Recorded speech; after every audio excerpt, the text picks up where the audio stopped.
Make your day richer than it was before. Got some good times knocking upon your front door. It's the Richard Wilmore Show.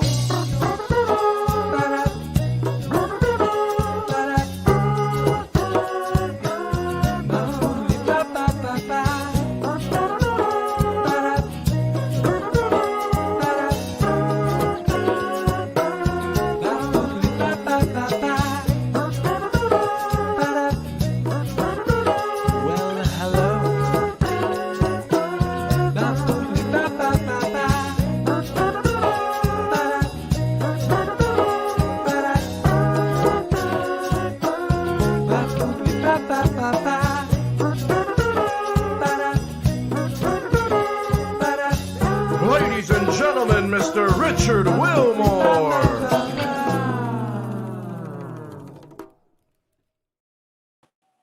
Good morning, everyone. Happy Monday. Welcome to the show. We made it. Again, another week. Congratulations to us, huh? We have a really great show today, but of course, I want to start, like I start every day out, with coffee. So here is my trip to a local coffee shop that I love. It's actually in an Aerostream, and it's called Early Bird Coffee. So you're going to take a look at this, and we'll be back with John Bennardo right after we go to Early Bird Coffee.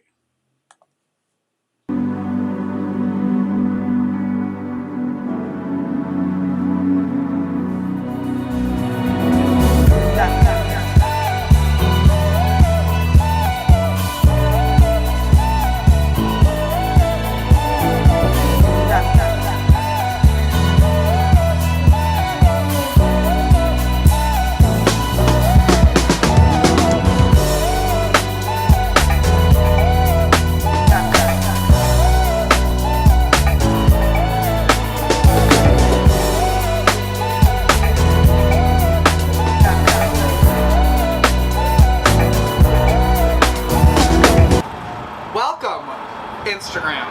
I'm here with Sydney at Early Bird Coffee and her Airstream. This is beautiful. Thank you. I appreciate it. When did you start this? When did this open? So we opened the last Monday of October and we've been here ever since. So we're going into 3 months now. How's it going so far? It's been amazing. I'm really loving the feedback, the environment. We've had amazing weather. It hasn't been too cold because we live in Texas, but it's been great. So, what made you decide to start a thing like this? So we actually have 2 young kids. I have a 5-year-old and a 2-year-old. So I stayed home with the younger one, and then when the pandemic started, we had the older one home also. But it's more of, I really just wanted something different. I wanted something new, something I hadn't done before, and so that's kind of where we are now. So that's why I opened up Early Bird. So I just wanted a change, I guess, in environment. Were you always a coffee drinker, or was it just like you wanted something that was unique? Oh, I was always a coffee drinker. Like I said, 2 kids. I'm always drinking coffee. It's usually cold by the time I get to it, but that's probably why I prefer iced now, because I find it in the microwave when it's cold by then. But yeah, I've always been a coffee drinker. My husband and I both. We've always like kind of gone different places and tried, and just usually if not, we just drink coffee at home. But yeah, we love coffee. I love all the details here too. Like your mugs. Like, who came up with, like, are these things you come up with, or is this like from a place that you're ordering? Like, these are so fun. So our cups come blank, and then we hand stamp. Oh my gosh. So that's where we try and think of new ideas. Like, we want to try and have something like maybe for each month, something that fits everybody. The first 3 stamps that we came up with was Good Morning Hustler. We had Mom Fuel, because that's something I came up with, something funny. You knew all too well. Yeah, I kind of fit that category, right? And then our other one, we had just like Early Bird, our logo, and then the other one, I forgot what the last one was that we started out with. Oh, the anti-Karen vixen. Yes. That one was a complete hit and hilarious, right? So the main reason why we started doing the stamps on the cups, like, yes, we have our logo, but we also wanted to do like funny sayings, right? Something, the world is crazy right now, and I think with that being said, we want people to laugh. We want people to like kind of forget what's going on and just know that they can come here and have a great time and just enjoy it. So that's why, like, this month we have the 2021 stamp. So it says, hey, 2021, be humble and act right. So we just want people to laugh. So What's your favorite drink? my favorite drink is hot. I love our vanilla spice. That's our specialty. It's a vanilla latte with cinnamon, and I'll drink that hot or iced. And then iced, I definitely love our honey cinnamon latte. So I do that instead of doing a syrup. And then like my seasonal favorite this past month was the caramel coffee nut. So that is delicious. I love it. Also, they have vegan treats, and They do. that's what makes me happy. I get to come here and have some Miss Chickpeas Pop-Tarts Yep. and some really good coffee. What are your hours and where are you located? So we're located in the Huebner Oak Shopping Center off of I-10. We're right next to REI and Chipotle, so it's pretty easy to find us. We're not like too hidden or anything. And then we also have a seating area out here for everybody to sit down and enjoy the weather. So we're outside and we're being safe social distance. Yes, I would hug you and thank you, but I'm not allowed to get that close to you. Early Bird Coffee, check them out. It's so good. Thank you. And our hours Yes. are from Tuesday through Saturday, and Tuesday through Friday we're from 7 to 1, and then Saturdays we're open 8 to 2. There you go. She gets up very early, so make it worth her while. Why we're early bird. That's right. I love it. Early bird.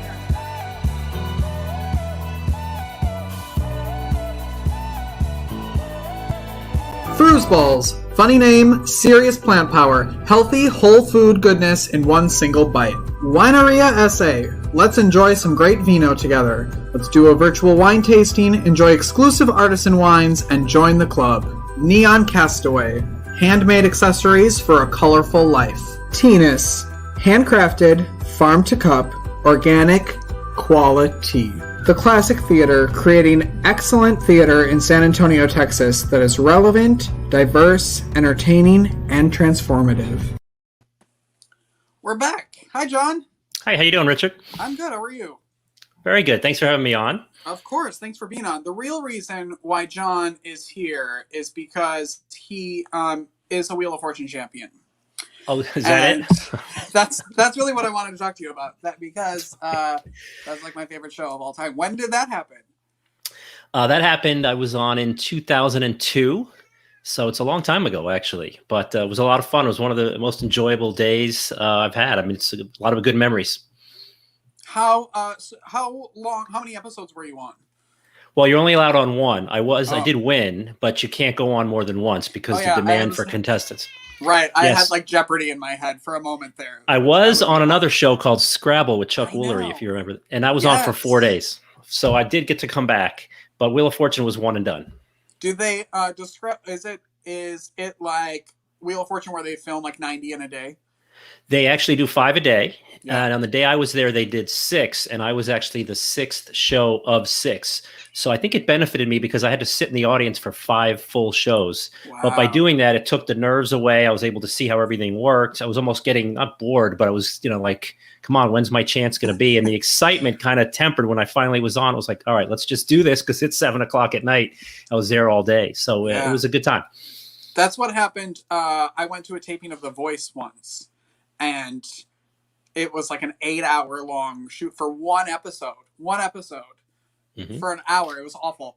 By the time I was done, I was like, all right, I don't think I want to watch this show anymore. But yes. So as I feel like this is one of those weird shows where everything sort of connects. So I'm getting ready this morning and I'm doing some stuff. And this is what I come across. Do you see this? Yes, I do see that. So you've done your research on me, obviously. Yes. Yeah. That's my job. Yes. Right. You have a documentary about the $2 bill. Correct. I was always a film major. I was a kind of kid that had a video camera in my hand all the time. I mean, I also wrote, which is another thing I have is a book. I know we'll get to the book eventually, but I was always somebody that was filming things. And as I got older, I went to graduate school and I've done a few documentary shorts.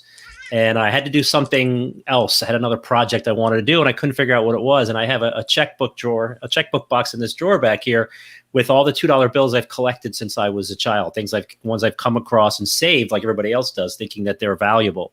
Mm-hmm. And I said, I got to do something with these. And I said, how about I just do a little quirky documentary? And long story short, after I researched it and went out and tried to shoot stuff and collected information, boy, it took off. I mean, it was amazing how many amazing. So I don't know if you watched the film or if you just know I did one, but the amount of content and interesting stories was overwhelming. And I made a 100-minute full feature film out of it.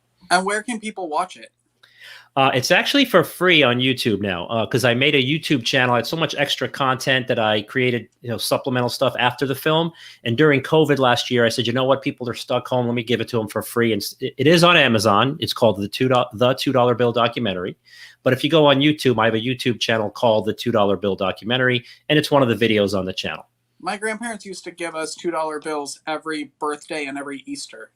And you never spent them.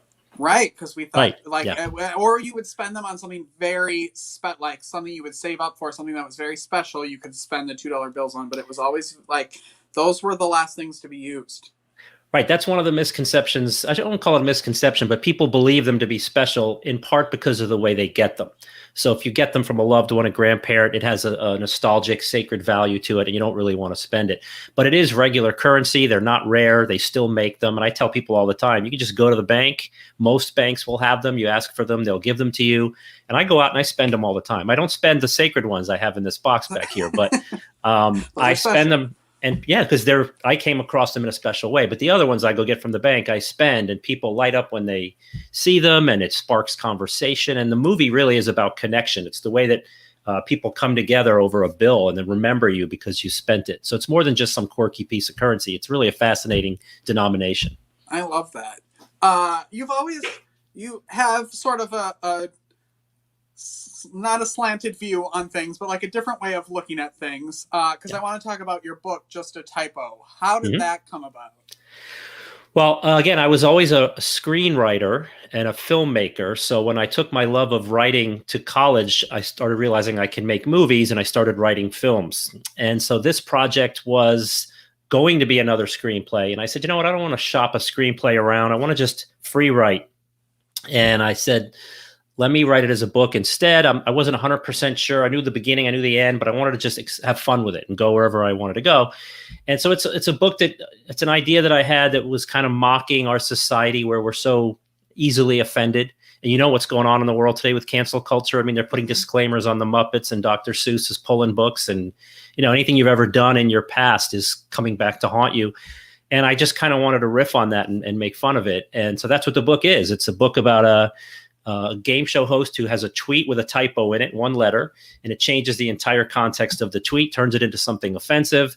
And then once the media storm hits, people from his past come out and start spinning these tales, twisted narratives of his past. Everything he ever did comes back to haunt him.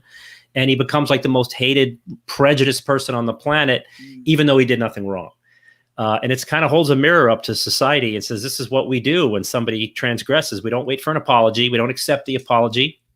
We don't listen to an excuse. We just send in the attack dogs. And that's kind of what happens to this poor guy. And I tell you what, it's far-fetched and absurd, but the more I look at our world right now, it's absolutely practical. It's practical. It's completely practical. I think about that every time I go live on this program. I'm like, what if is live the right thing to do? What if I say the wrong thing and then everyone's mad? It's scary, kind of, to be out there, to put yourself out there. We have a little clip, like a little trailer for the book. Let me roll that. Sure.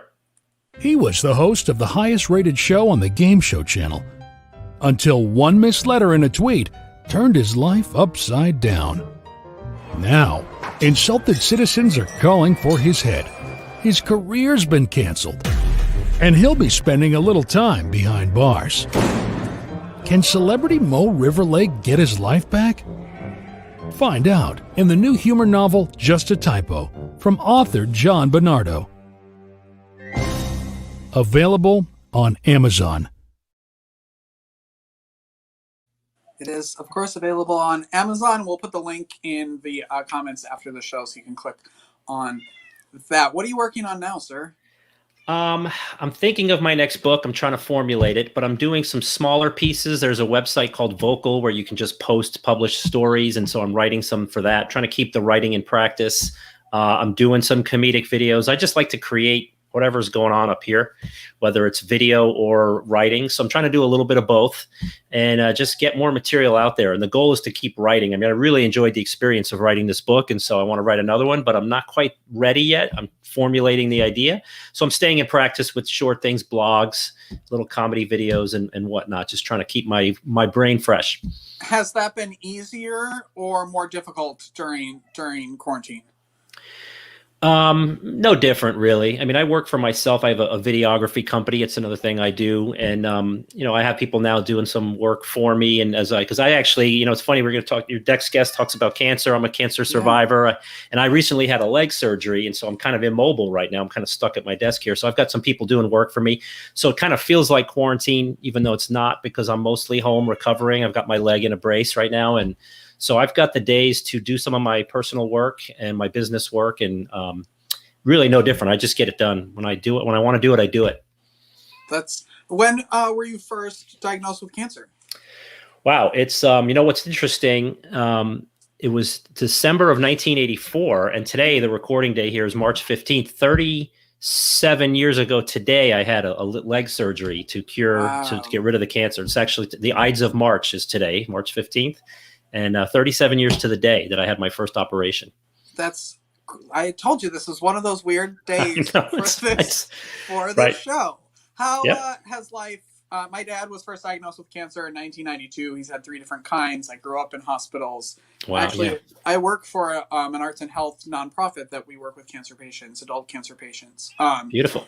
And so how has that sort of changed, I'm assuming, the trajectory of how you live your life?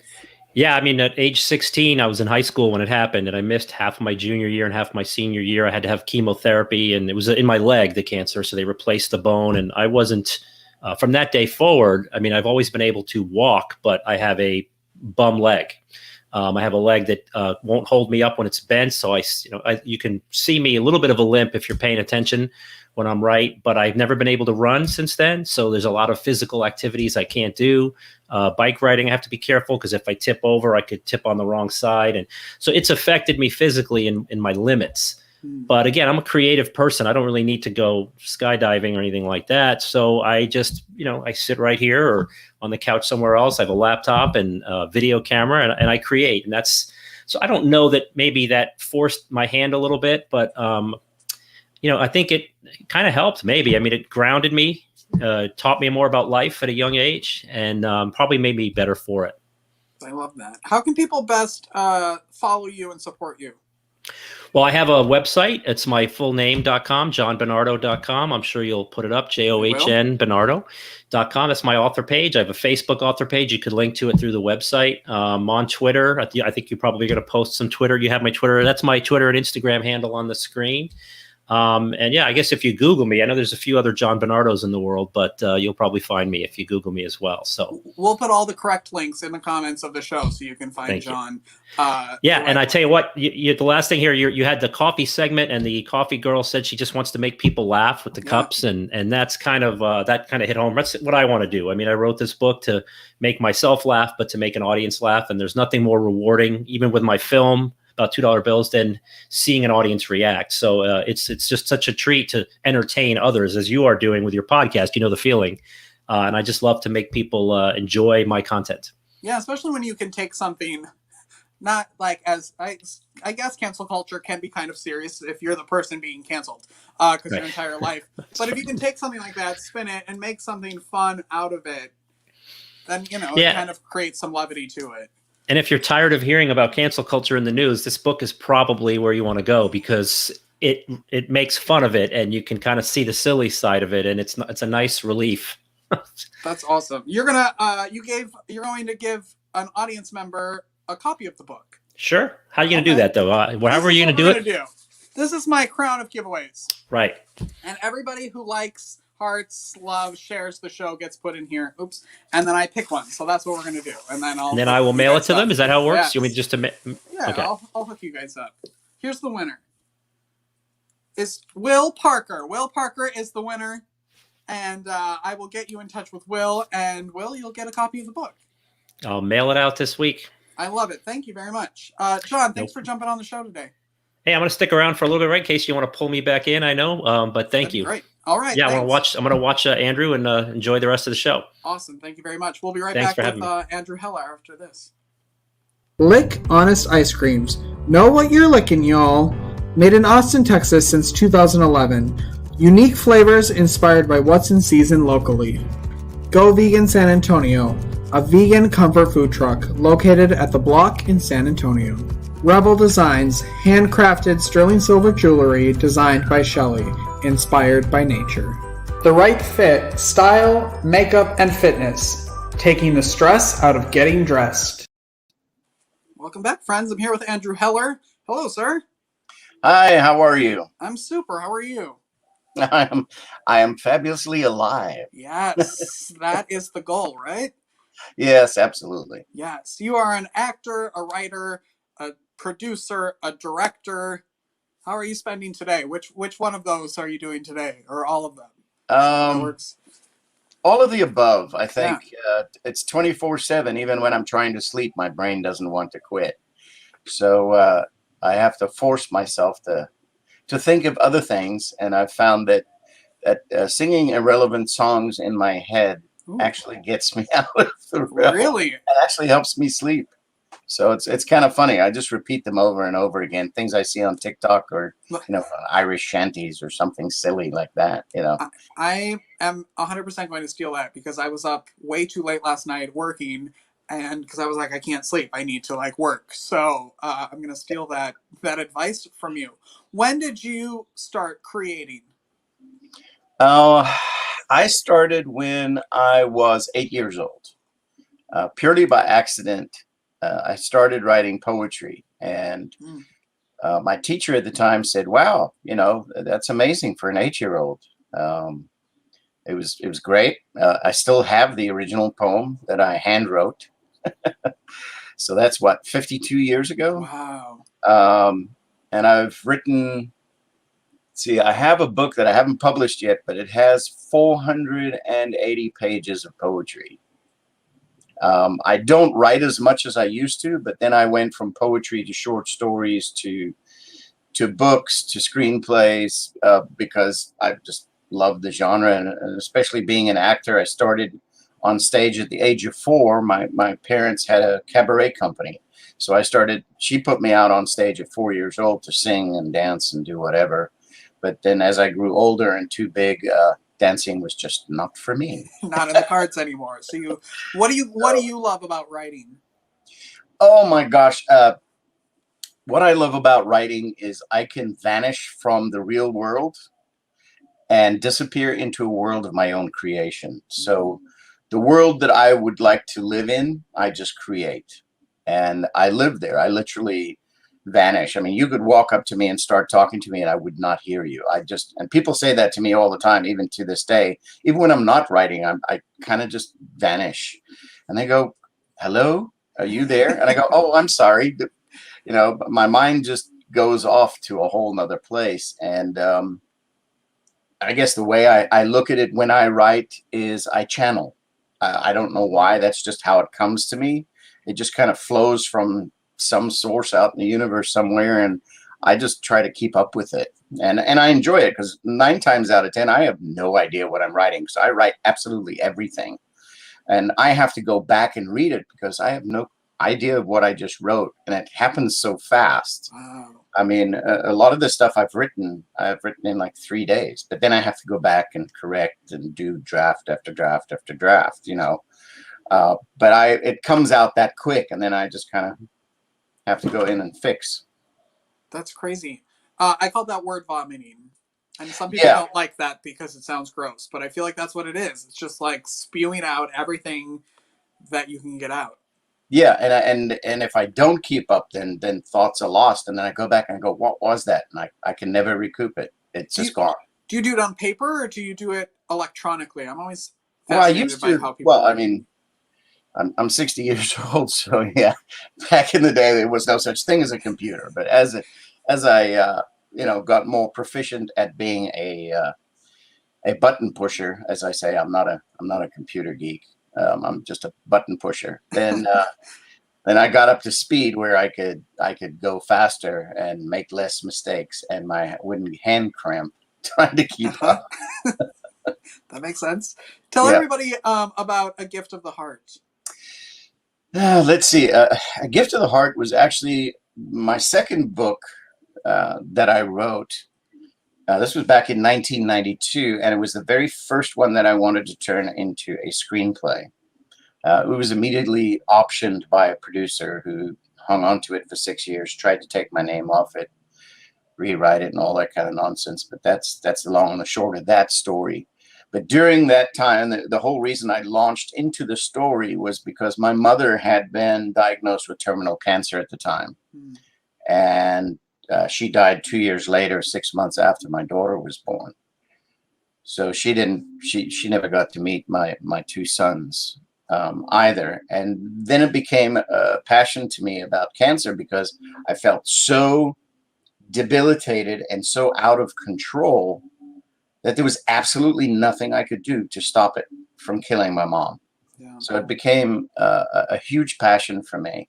And it stayed with me over the years. I got distracted, raising a family and all that kind of stuff. But then over the years, more and more people I knew were dying. And over the last, I'd say 7 years, I've lost a high school friend, one of my best friends. Last year in May, I lost my sister, all for the same reason. And 7 other people last year alone, all from cancer. And it just showed up. And some of the healthiest people, they eat healthy, they were vegans, they didn't smoke, they didn't drink, they did nothing. It just showed up and boom, they were gone. And it just ran rampant. It ran through their body so fast. So it became a big purpose and a mission for me. So I brought back A Gift of the Heart. I updated the book to be more current to today. And my purpose with the book, here's the book, by the way, A Gift of the Heart. And the purpose of it is to make it into a major motion picture, which I've been trying to get the funding for the last 5 years without any luck. But if I sell 44,000 of these, I can fund it myself. I will put the link in the comments. I don't know if I can get 44,000, but 44,000, I can fund this film myself. But here's the thing, and it's one of the, as far as I'm aware, one of the only movies on the planet that actually has a mission statement. And our mission states basically that 100% of the net profits of this film go to kids with cancer and families in desperate need, all over the world, wherever it needs to be. And then the other purpose of having the film done is to take it to, religious organizations, churches, mosques, you name it, do special red carpet showings for free for them to allow parishioners to come and see the film, send the message of hope and faith, and put them in a position where they can donate to that entity, to that community, and all the money that's collected there goes to that community to help people in that community that are fighting this terrible disease. That's beautiful. I think it's one of the things that I work with a lot of cancer patients in another job that I do. And cancer doesn't discriminate. It doesn't matter who you are, where you've been, what you know, who you know. Like it's there for everybody, and it's the gift that keeps on giving.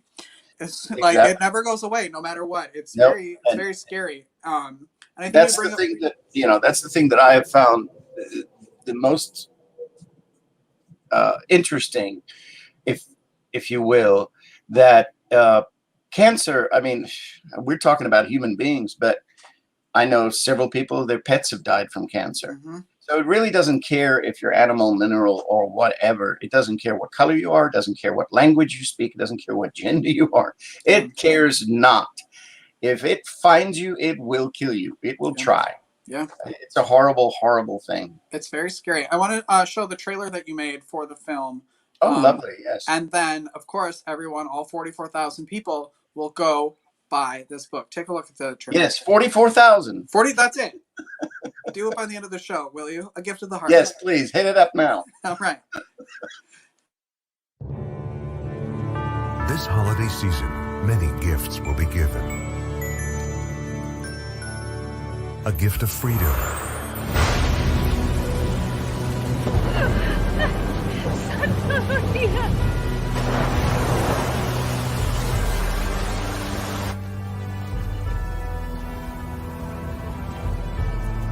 Call 911. He's alive. A gift of friendship. Your dad's a lawyer? Yeah. More lawyer than dad, mostly. What does yours do again? He has his own business. Stay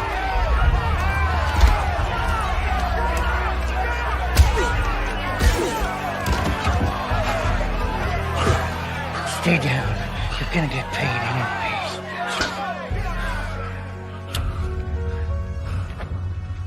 A gift of tolerance. Why don't you watch where you're going? A gift of time. We've started the search. Okay, but because of your daughter's rare blood type, we haven't found any donors yet. There has to be something else you could do. We're connected to the biggest registry and network in the world. Believe me, if there's a heart out there for Sydney, we'll find it. And if you don't, our daughter's gonna die. I'm sorry, Sam. Are you feeling any better? Yeah. I just need another minute.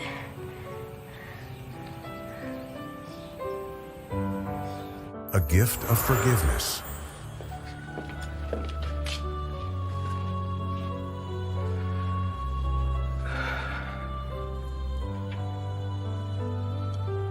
I'm sorry. Come in.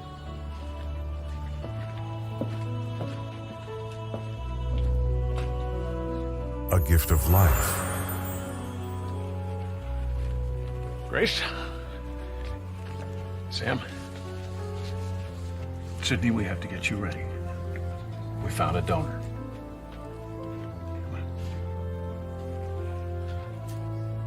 A gift of sacrifice.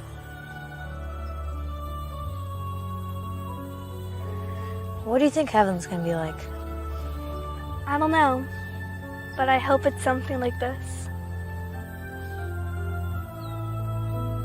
A gift of the heart. Starring Austin St. John and John Schneider. And where can people purchase the book? A giftoftheheart.com. Great. They can also get the book at Lulu, Amazon, Barnes & Noble, etc. But here's the trick. If they buy it at a giftoftheheart.com, I get most of More the money profit from the Yes. book.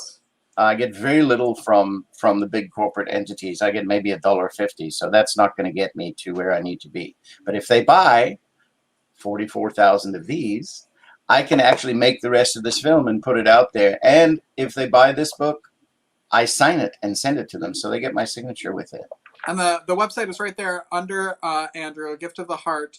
Now, we need you to buy 44,000 copies of this, but Andrew has said that he will give one away to someone who's watching. So again, we're going to get out the crown of giveaways and pick a name. Let's see who wins. Scott McDowell. You're the winner Hey, there of you the go. book. Scott And, McDowell. There you go. So I will give you his information. On a completely unrelated note to both of you watching, I actually host another podcast called Arts for the Health of It. Mhm. And I would love to have both of you on to talk on that podcast about what y'all are doing. John's down there shaking his head. John, do you want to jump in for a minute? Okay, I didn't want to jump. I didn't want to throw you in here if you didn't want to talk. But so Andrew, I know like your mission is to help people survive cancer. Can you talk about like how you go about doing that and why that's important?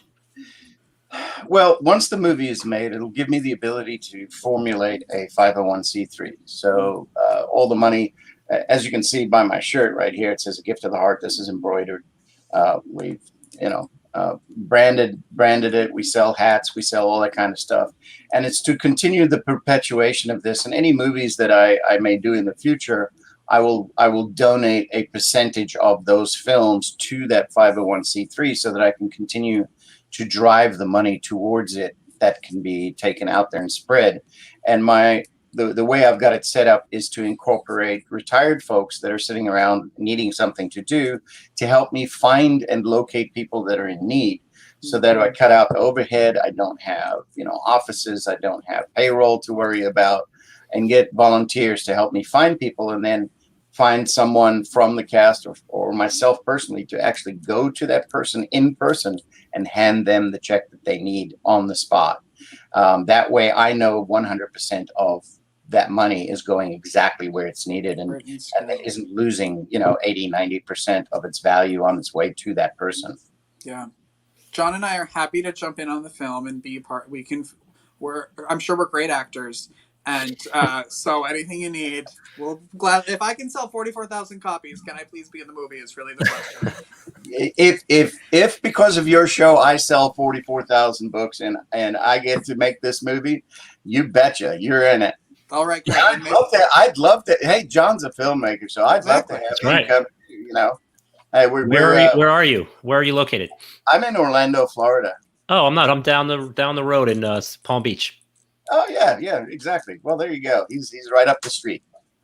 We can meet in the middle and film a show in person. Yeah, and this film is uniquely suited for filming in Florida, so because it does deal with a Cuban immigrant.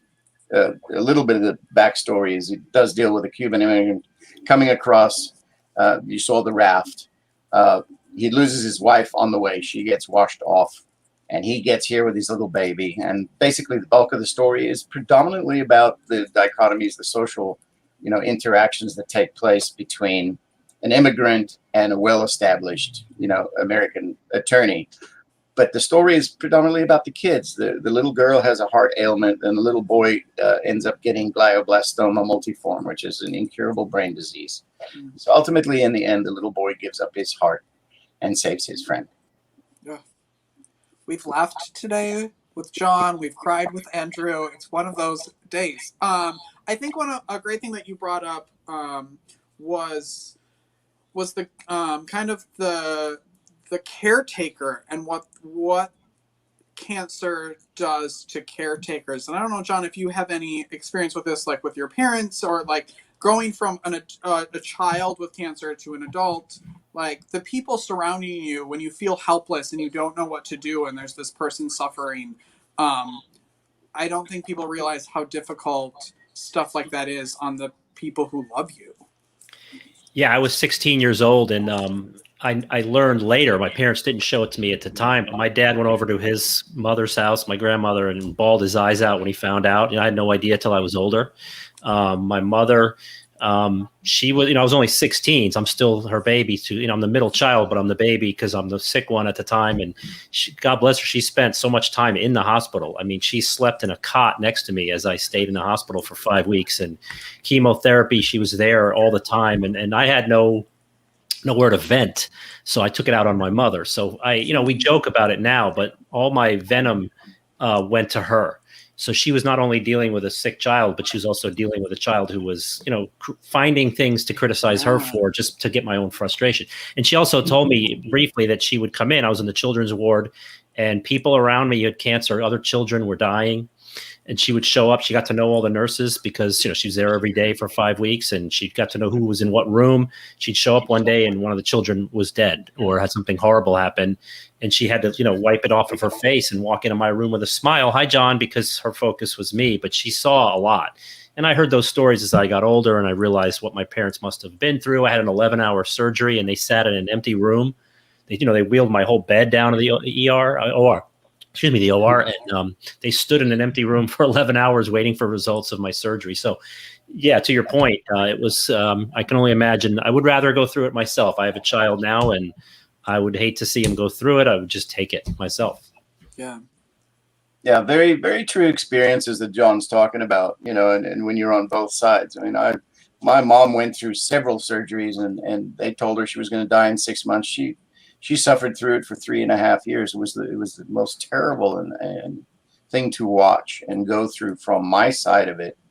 And, I can only imagine, how his mom felt, because you go through those stages when you watch, and I've watched it so often now, I'm so attuned to it, you see them go through moments of joy, of they're at peace with what's happening, and then you go through moments where they're just really angry. They're very angry, and you're the person right there, so they dump all of that on you, and you just have to smile and go, yes dear, because you put yourself in that situation and you go, the last thing they need is to see you upset and add to that burden of them realizing that their longevity and their sense of time is running out very rapidly. Yeah. No, I was gonna say, I just did the best way to get through it, and I always did. I might have given my mom venom, but I mean, I always had a sense of humor about it. I was kind of happy-go-lucky, and one thing I learned, which if I see somebody with cancer, I try to help them. It's all attitude, and you probably know this, Andrew. It's all attitude. If you do the why me and you feel sorry for yourself and you're grumpy and miserable, you're going to have a rough time. But if you just take each punch and just absorb it and punch back and find a way to, and I use humor, but just deal with it and be happy, and it makes it easier. And I think I was a lot better because of my attitude, whether I planned to be that way or not. That's just the way I was, and it made a big difference. So attitude, is everything. To try to keep positive and make jokes. I was making jokes. I had a surgery a couple of weeks ago. I was cracking jokes all the way into the operating room until they knocked me out. So it helps. Yeah, I do the same thing. I have $500,000 of titanium in my body. I've got crushed vertebrae in my neck, crushed vertebrae in my back. And, I'm out of surgery. I'm laughing. And people are going, why are you so happy? I go, well, I'm still here to give you a hard time. I've had 3 brain hemorrhages. The third time I had one, my neurosurgeon comes in and she goes, I'm going to have to put a helmet on your head. You got to stop banging your head. I said, hey, you should have told me that 50 years ago. It apparently hasn't stopped. Are we ready to compare X-rays now? I've got my X-rays on the phone. I can pull them up if you want to. If you want the show to go that way, Richard. Hey, listen, it's your show. Yes, let's look at all the gory stuff. I love that stuff. Yes, we'll turn it into like a completely different show, and I'm fine with that. I've got titanium, and you beep when you go to the airport, right, Andrew? You beep. Exactly. When you go I actually have a card in my wallet for that reason. Me I too. just traveled overseas and I came back and it went off and they said, well, we can't find anything on you. And I pulled the card out and I said, here. They went, it's back here, it's over here, it's down here. Yes. It's easier to tell you where they it's run the scanner on you. Beep, beep, beep, beep, yeah. right? Yeah. So, but I mean, you got to laugh about it. You have to. I mean, what are the options? Crying's not an option anymore. No. Yeah. I mean, crying is just as important as laughing, as I always tell people, because it's super important. But you give yourself that space to do it, but then you can't spend your entire life crying. You can't. Right. It'll crush you. Do either of you have any a moment in a hospital that stands out as one of the best moments, that something happened where everyone was laughing or smiling, or there was just a moment that you were all like, oh my gosh, this never would have happened without cancer, I have one, but it's I have one, but it's actually a double-edged sword. My youngest son, when he was 18 months, fell in the pool and drowned. So thankfully, I was right there. It was a whole circumstance that happened that he ended up in the pool, which was a miracle in and of itself. But I went in, took him out, saved him.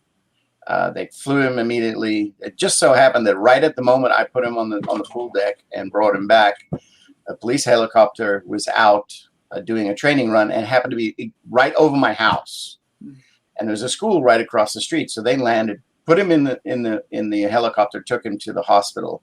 I thought he was going to die. I thought he was going to have brain damage. I was completely wrecked, in the children's ward. I walked in, I saw all these tubes running into this 18-year-old baby. I mean, you could barely see him because they had so many tubes in him. And my legs just buckled. But 2 days later, I walked in. I was standing there with the doctor, with the nurses, with my wife at the time, and everybody was laughing and smiling. And he came out, not a thing wrong with him. I was like, wow, it was the most joyous moment to go from that to that in the space of 72 hours.